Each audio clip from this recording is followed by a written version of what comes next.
అందరికీ వందనాలండి. ఎలా ఉన్నారు? బాగున్నారా? ఈ దేవుని యొక్క వాక్య ప్రకారం మనం చూసుకున్నట్లయితే దానియేలు గ్రంథంలో 12వ అధ్యాయంలో 12వ వచనంలో దేవుడు ఒక మాట చదివిస్తూ ఉన్నాడు. మనందరినీ కూడా దేవుడు అంతం వరకు నిలకడగా ఉండమని చెప్పేసి దేవుడు తన పరిశుద్ధ లేఖనం ద్వారా చదివిస్తూ ఉన్నాడండి. దానియేలు గ్రంథం 6వ అధ్యాయంలో మనం చూస్తే దానియేలు గారికి భయంకరమైన శ్రమ వచ్చినప్పుడు ఆయన భక్తిని కోల్పోలేదు, విశ్వాసాన్ని కోల్పోలేదండి. అదేవిధంగా మనం చూసుకున్నట్లయితే యోబు గ్రంథంలో యోబు గారు అండి ఆయన యథార్థతను కోల్పోలేదు, నీతిని కోల్పోలేదు అనమాట అండి. అదేవిధంగా లాజరు గారు మనం చూసుకున్నట్లయితే ఆయనకి భయంకరమైన శ్రమ వచ్చినప్పుడు ఓర్పును కోల్పోలేదు, పిరికితనాన్ని ఆయన హృదయంలోనికి రానవలేదనమాట అండి.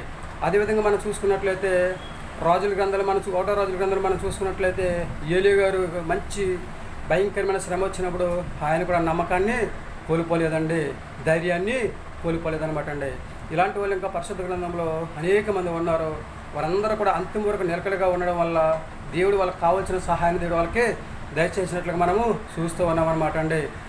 మనం కూడా హెబ్రీయులకు రాసిన పత్రిక 13వ అధ్యాయం 6వ వచనంలో చక్కగా దేవుడు మనకు సహాయకుడిగా ఉన్నాడు కనుక దేవుడు మనకి ఏదైనా సహాయం చేయగల సమర్థుడని చెప్పేసి చెప్పగల ధైర్యంగా మనము ఉండమని చెప్పేసి దేవుడు చెప్తున్నాడు. అంటే దేవునికి అసాధ్యమైనది ఏది లేదు, సమస్తమైన సాధ్యపరిచే దేవుడు మనకు తోడుగా నీడుగా సహకార ఉపకారంగా ఉన్నాడు కనుక మనకు కావాల్సిన సహాయము చేయగల సమర్థుడు, నరమాత్రుడు ఏమి చేయగలడని చెప్పేసి దేవుడే నాకు సహాయం చేయగల సమర్థుడు అని చెప్పేసి మనము మంచి ధైర్యంతో చెప్పగల వారమై ఉండాలన్నమాట అండి. అంటే మనం విశ్వాసంతో ప్రార్థన చేసుకోవాలి, నమ్మకంతో ప్రార్థన చేసుకోవాలి, దేవుని ఎడల యథార్థంగా జీవించాలి, మంచి ప్రవర్తన కలిగి నడుచుకోవాలి.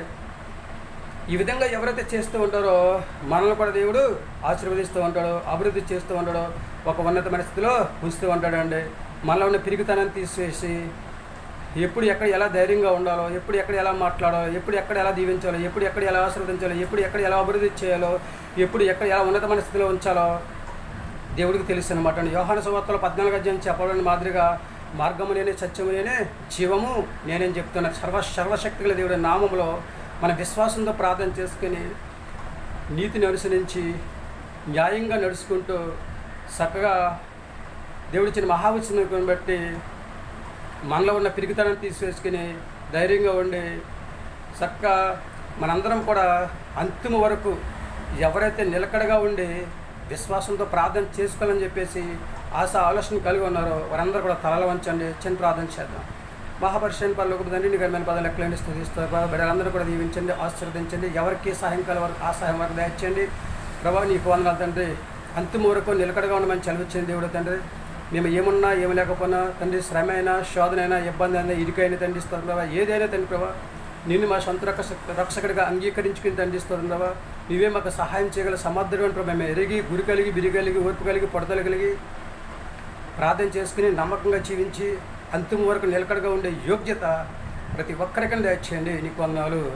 వివాహం కోసం ఎదురు చూస్తున్న వారిని, గర్భిణీశులను, బాలింతరాలను తండ్రి, సంతానం లేని బిడ్డలను తండ్రి ప్రభావ, వ్యాపారం చేస్తున్న వారిని, ఉద్యోగం చేస్తున్న వారిని తండ్రి, అలాగే చేతువృత్తులు చేసుకుంటున్న వారిని తండ్రి, అనారోగ్యంతో బాధపడుతున్న వారిని తండ్రి, అలాగే తండ్రిస్తున్న ప్రభావ, చదువుకునే పిల్లలను తండ్రిస్తున్న ప్రభావ, వృద్ధులను, యవనస్తులను తండ్రి, పిల్లలను, పెద్దలను అందరూ కూడా దీవించి ఆశీర్వదించి సర్వసృష్టిలో ఎవరికి ఏ సహాయం అయితే కావాలో ఆ సహాయం తండ్రి ప్రభావ సమృద్ధిగా దయచేసి ప్రతి ఒక్కరు ప్రభా ఈ నామల విశ్వాసంతో ప్రార్థన చేసుకుని తండ్రి అంతిమ వరకు తండ్రిస్తున్న ప్రభా నిలకడగా ఉండే యోగ్యతను ప్రభా దయచేయమని, అందరికీ మంచి ఆరోగ్యం దయచేయమని, మా ప్రార్థనలకు ఇస్తాను, మా ప్రార్థన ప్రతి వాళ్ళని దయచేయమని, మా కొరకు తరగని యేసుక్రీస్తు ప్రయాసమైన నమ్మల్ని వేడుకుంటున్నాం తండ్రి.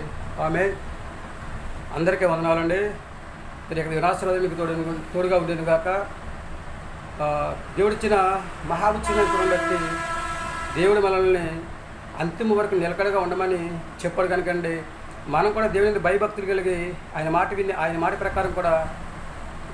ప్రకారం నడుచుకుని మనందరం కూడా అంతిమ వరకు నిలకడగా ఉండగలిగితే కనుక ఏమున్నా ఏమి లేకపోయినా కానీ సమస్తమును దేవుడు దయచేస్తాడని చెప్పేసి నమ్మిక కలిగి విశ్వాసంతో ప్రార్థన చేసుకుని దేవుని యందు మంచి ఆలోచన ఇస్తాడు దేవుడు నాకు అని గురి కలిగి, బిరి కలిగి చక్కగా ఎవరైతే దేవుని యొక్క ఆలోచన ప్రకారం నడిచి అంతిమ వరకు ఎవరైతే నిలకడగా ఉండాలని ఆలోచన కలిగి ఉన్నారో వారందరినీ కూడా దేవుడి భూమి మీద హాయిగా జీవించే యోగ్యతను సంపాదించుకునే స్థితిని దయచేస్తూ ఉంటారనమాట అండి.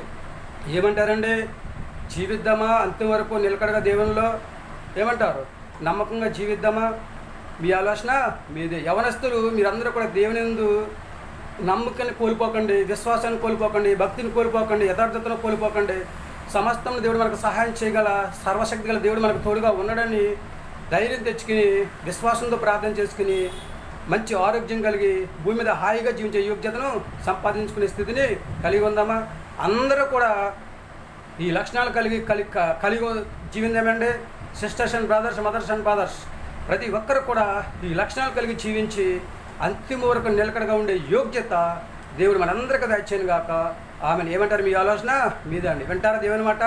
ఏమంటారు?